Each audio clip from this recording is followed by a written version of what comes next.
Managing rent shouldn't be stressful. Every month the same questions. Has the rent been paid? Did I receive the electricity bill? Where's the agreement? Which tenant paid the security deposit? Managing rentals shouldn't be this stressful at all. Confusion also grows. Missed payments, missed documents, no proper records. With Red Check Property Management, manage everything in one place. Tenant records, rent payment tracking, security deposit details, agreement records, property documents, everything organized, everything secure, everything available whenever you need it. Smart property management starts here. Please find link below for more details. तो अभी welcome everyone. अभी हम लोग जो video था previous video उसको continuation में जा रहे हैं। तो Raja Babu believed such a community could help people. तो राजा बाबू सोचा कि ऐसे कुछ कम्युनिटी होना चाहिए जो हेल्प करेगा। अभी राजा बाबू क्या सोचा, क्या हेल्प करने के लिए सोचा? बेसिकली ये हेल्प होगा कि लर्न फ्रॉम रियल इंसिडेंट्स। तो रियल इंसिडेंट्स जो भी है उससे हम लोग सीखेंगे कि क्या क्या प्रॉब्लम होता है, क्या क्या प्रॉपर्टी डिस्प्यूट होता है और उसका कॉन्सिक्वेंसेस क्या होता है, ये हम लोग देखेंगे through real incidents. Then stay updated about new government rules. तो जो नया गवर्नमेंट रूल्स जो बनता है उसका क्या अपडेट है, उसमें क्या अमेंडमेंट हुआ है, उसमें क्या चेंज हुआ है, वो हम लोग देख पाएंगे। क्योंकि जब हम लोग इसके ऊपर गौर करेंगे तो देखेंगे कि हर दिन कुछ ना कुछ अपडेट होते रहता है गवर्नमेंट साइट में, या गवर्नमेंट जो रूल्स है उसमें चेंज होते रहते हैं। तो वो भी हम लोग पाएंगे इसमें। Next, understand verification systems. तो वेरिफिकेशन सिस्टम कैसे होता है वो हम लोगों को समझ में आएगा। तो वो राजा वो चाहते हैं कि ये कम्युनिटी में वो हो। Next, reduce fraud risk. जो फ्रॉड का जो बात हम लोग कर रहे थे इतना देर से, तो ये फ्रॉड का जो रिस्क है वो भी बहुत कम होते जाएगा ये कम्युनिटी से। And build safer rental environments. And क्या होगा, एक सेफर रेंटल एनवायरनमेंट्स जो है वो क्रिएट होगा। तो वो बहुत इजी होगा फिर जो प्रॉपर्टी ओनर्स है, जो पीजी ओनर्स, जो हॉस्टल ओनर्स है, जो ब्रोकर्स है, उसके लिए बहुत इजी होगा। एक अच्छा एनवायरनमेंट में वो काम कर पाएंगे। So according to Raja Babu, a smart landlord should not work alone. A strong community creates safer property system. तो राजा बाबू का कहना यहाँ पर यही है कि ये जो लैंडलॉर्ड, सिर्फ लैंडलॉर्ड अकेला अगर काम करेगा, एक लैंडलॉर्ड अगर अकेले ये सोचेंगे तो ये नहीं होगा। इसका एक प्रॉपर कम्युनिटी होना चाहिए और कम्युनिटी के गाइडेंस से ये प्रॉपर थ्रू सिस्टम इसको अगर हम लोग आगे लेके जाते तो जितना भी रिस्क है, जितना भी फ्रॉड होने का चांस है वो कम होते जाएगा। So he strongly believed that the future of rental property management would not depend only on buildings and rent collection. तो जो फ्यूचर में जो प्रॉपर्टी ओनर्स जो है, तो अगर ये सिस्टम अगर फॉलो करेंगे तो प्रॉपर्टी ओनर्स, पीजी ओनर्स, ये सिर्फ रेंट कलेक्शन करना और सिर्फ रेंट देना इसमें सिर्फ लिमिटेड नहीं रहेगा। और भी क्या क्या करेगा राजा बाबू के, अकॉर्डिंग टू राजा बाबू के ऑब्जर्वेशन में क्या क्या हो सकता है। अवेयरनेस, डेफिनेटली वो कम्युनिटी जो है वो अवेयरनेस क्रिएट करेंगे। टेक्नोलॉजी, कहाँ पर टेक्नोलॉजी आएगा, टेक्नोलॉजी कहाँ पर टेक्नोलॉजी को इनबिल्ट कर सकते हैं या टेक्नोलॉजी को इम्प्लीमेंट कर सकते हैं, वो हम लोग देख पाएंगे। वेरिफिकेशन, प्रॉपर प्रोफेशनल जो वेरिफिकेशन है, प्रॉपर प्रोफेशनल वेरिफिकेशन हो सकता है थ्रू कम्युनिटी से। एंड लीगल अंडरस्टैंडिंग, जो लीगल अंडरस्टैंडिंग होता है एक प्रॉपर्टी ओनर के लिए कि रेंट एग्रीमेंट का क्या होता है, क्या क्या क्लॉजेस होना चाहिए, क्या क्या पुलिस वेरिफिकेशन में क्या क्या क्लॉजेस है, क्यों पुलिस वेरिफिकेशन करना चाहिए, नॉन जुडिशियल जो स्टैम्प पेपर है उसमें वैल्यूएशन कितना होना चाहिए, ये सारा कुछ जो लीगल अंडरस्टैंडिंग ये होगा। And strong landlord communities working together, जो मैंने अभी बोला कि अगर बहुत सारे लैंडलॉर्ड अगर एक ही अगर जगह पे काम करेगा तो डेफिनेटली स्ट्रॉन्ग एक कम्युनिटी बनेगा। तो इसमें क्या होगा, एक दूसरे से डिस्कस करेगा, कोई भी प्रॉब्लम होगा तो शेयर करेंगे, तो इसमें नॉलेज शेयरिंग भी होगा और कोई भी डिसीजन लेने से पहले एक बार उस कम्युनिटी जब डिस्कस करेंगे तो वो राइट डिसीजन होगा। तो and finally Raja Babu understand one important truth after life time of experience. तो जो एक्सपीरियंस राजा बाबू का जो लाइफ टाइम का एक्सपीरियंस है उसमें एक चीज़ उनको पता चला, एक चीज़ उनको ऑब्जर्वेशन में आया कि rental property is not only a business तो रेंटल प्रॉपर्टी जो है वो सिर्फ बिजनेस के लिए नहीं होता है, ये राजा बाबू को समझ में आ गया कि सिर्फ बिजनेस के लिए रेंटल प्रॉपर्टी नहीं होता है। It is a responsibility connected to safety, trust, law and human life. Definitely ये एक रिस्पॉन्सिबिलिटी है एक पर्सन का, उसका सेफ्टी, उसका ट्रस्ट, उसका और जो लॉ है, लीगल जो प्रोसीड्यूर है उसको फॉलो करना, और ह्यूमन लाइफ जो है, ह्यूमन लाइफ को ठीक तरह से आगे लेके जाना। And the impact of the employ background verification. तो राजा बाबू और एम्प्लॉय बैकग्राउंड वेरिफिकेशन का जो प्रोसेस है वो हम लोग देखेंगे इस वीडियो में। तो जाते हैं स्लाइड में।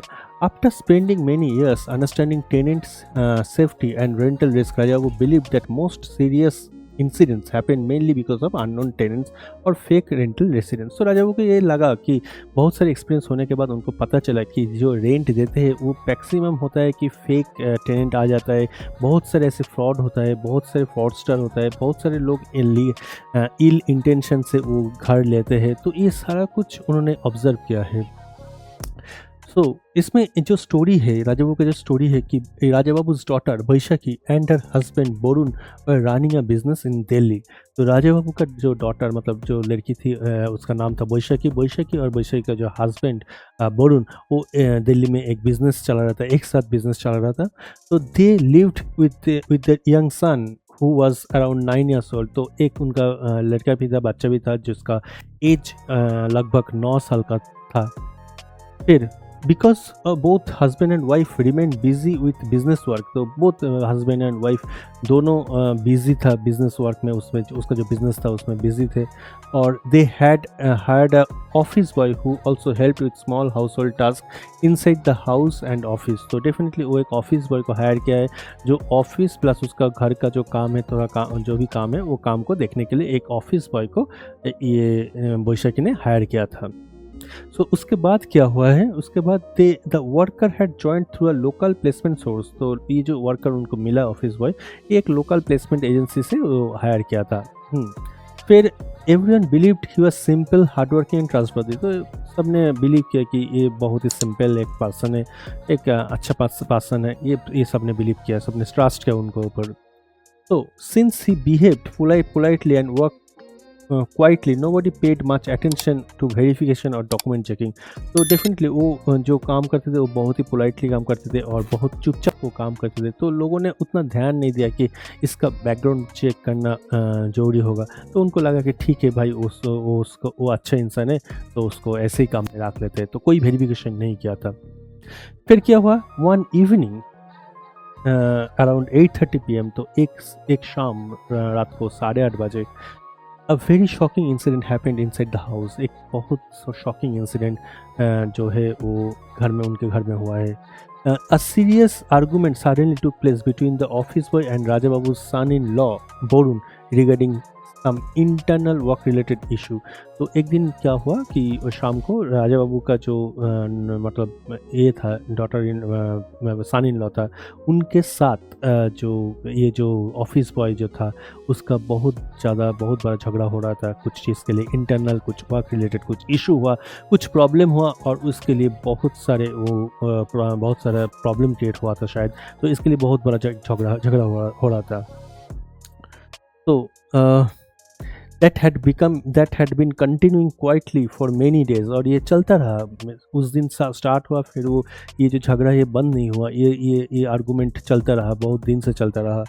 फिर in anger the office boy attacked boron brutally. तो जो ऑफिस बॉय है वो एक दिन पूरा बोरुन को डायरेक्टली फिजिकली असॉल्ट किया, फिजिकली उसको अटैक किया बहुत ख़राब तरीके से। So during the violent incident, Raja Babu's young grandson also became injured while trying to understand what was happening inside that house। तो जब ये चल रहा था, ये मारामारी ये सब चल रहा था, तो उनका जो बेटा था, मतलब उनका जो नाती था राजा बाबू का, वो भी उसमें आ गया और वो भी बहुत ज़्यादा इंजर्ड हो गया। तो क्योंकि जब अटैकिंग में वो भी बीच में आ गया और उसके ऊपर भी बहुत सारे फिजिकल फोर्स या फिजिकल असॉल्ट आ गया। The incident shocked the entire family and later became part of local news and police investigation report। तो बाद में ये एक लोकल न्यूज़पेपर में आया और पुलिस इन्वेस्टिगेशन में भी ये बात जो है ये बात न्यूज़ में फिर आया है। तो during this the investigation police discovered several serious problems. तो जब ये इन्वेस्टिगेशन चल रहा था तब पुलिस ने देखा कि कुछ बहुत बड़ा इशू चल रहा है, कुछ बहुत प्रॉब्लम है इसमें। वो प्रॉब्लम क्या है वो हम लोग देखते हैं। तो सेवरल प्रॉब्लम्स वो पुलिस को पता चला। एक नंबर 1 ये है कि the office boy had join through an unorganised placement source. तो डेफिनेटली जो ऑफिस बॉय ज्वाइन किया था वो कोई रिकॉग्नाइज्ड या कोई रजिस्टर्ड प्लेसमेंट एजेंसी से वो नहीं आया था, वो एक अनऑथोराइज्ड प्लेसमेंट एजेंसी से वो ज्वाइन किया था। जो जिस प्लेसमेंट एजेंसी का कोई पार्ट नहीं, कोई वैल्यू नहीं, कोई उसका सेटअप नहीं था, कोई उसका रजिस्ट्रेशन नहीं था, ऐसे एक प्लेसमेंट एजेंसी से उन्होंने हायर किया था उस ऑफिस बॉय को। Number 2 proper identity verification was incomplete. तो जो आइडेंटिटी वेरिफिकेशन होना चाहिए, जो आइडेंटिटी वेरिफिकेशन करना चाहिए, वो आइडेंटिटी वेरिफिकेशन इनकम्प्लीट था, नहीं किया था ये वरुण ने या वैशाखी ने। Number 3 background verification had not been conducted. Background verification जो होना चाहिए वो भी मतलब कंडक्ट ने मतलब वो भी ये लोग नहीं किया था, कंप्लीट नहीं किया था, बैकग्राउंड वेरिफिकेशन नहीं किया था उस ऑफिस बॉय का। And several submitted documents are either weak, incomplete और suspicious। और जो भी डॉक्यूमेंट कुछ मिला है वो डॉक्यूमेंट बहुत ही सस्पिशियस डॉक्यूमेंट था, वीक या फेक डॉक्यूमेंट पुलिस को मिला है। सो अगर आपके साथ भी ऐसे होने का चांस हो सकता है, आपको लगता है, तो डेफिनेटली ये जो बैकग्राउंड वेरिफिकेशन का काम है ये हम लोग करते हैं, रेड चेक करते हैं। तो रेड चेक के पास आप डायरेक्टली इसके लिए अप्रोच कर सकते हैं। redcheck.com जो साइट है हम लोग का, उस साइट में आप जाके आप लोग इसका सर्विस ले सकते हैं। आप हम लोग का जो हेल्पलाइन में आप कांटेक्ट कर सकते हैं। और अगर चाहते तो नीचे डिस्क्रिप्शन जो बॉक्स है उसमें हम लोग का जो लिंक दिया हुआ है उसमें जाके भी आप डिटेल्स देख सकते हैं।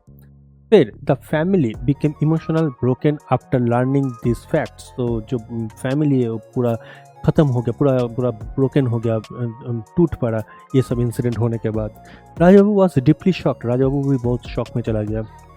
Earlier he believed that most dangerous incidents mainly happened through tenants। तो राजा बाबू को पहले लगता था कि जो भी इंसिडेंट होता था वो सिर्फ टेनेंट के वजह से होता है, जो भी ऐसे इंसिडेंट ऐसे काम सिर्फ टेनेंट के वजह से होता था। लेकिन इसमें राजा बाबू का एक नया लर्निंग हुआ कि सिर्फ टेनेंट के वजह से ऐसे इंसिडेंट नहीं होता है, दूसरे किसी की वजह से भी ऐसे इंसिडेंट हो सकता है। तो but now he realize that risk could also come through. कहाँ से रिस्क आ सकता है, टेनेंट छोड़ के भी, तो वो हम लोग देख लेते हैं। Through employees, through domestic staff, through office workers, through drivers हो सकता है, थ्रू केयर टेकर्स हो सकता है, और and placement based workers. Definitely ये सबसे रिस्क होता है।